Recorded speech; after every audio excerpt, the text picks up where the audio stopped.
Dolzarb tirikqullik hamda yoshlar orasida giyohvandlik va psixotrop moddalar tarqalishining oldini olish tezkor profilaktik tadbirining ikkinchi bosqichi doirasida jinoiy holat fosh etildi.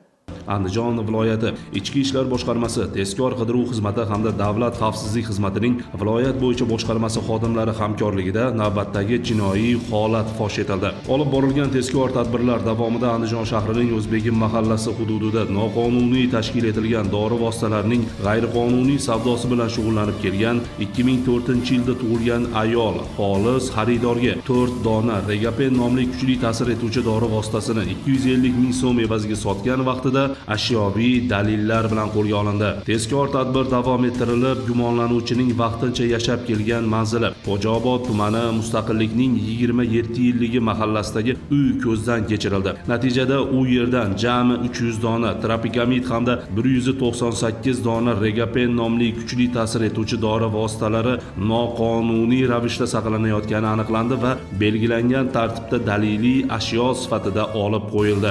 Eng achinarlisi, tadbir davomida ushbu shaxsdan dori vositalarini xarid qilib, iste'mol qilib kelgan 2011-yilda tug'ilgan 2 nafar maktab o'quvchisining yonidan ham jami 4 dona Regapen aniqlandi. Bu holat yoshlar, ayniqsa voyaga yetmaganlar orasida bunday illatlar tarqalishining naqadar xavfli ekanini yana bir bor ko'rsatmoqda. Shu bilan birga gumonlanuvchining jinoiy sherigi sifatida aniqlangan 1994-yilda tug'ilgan erkakning yonidan ham bir bo'lak gashish giyohvandlik moddasi topilib, daliliy ashyo sifatida rasmiylashtirildi.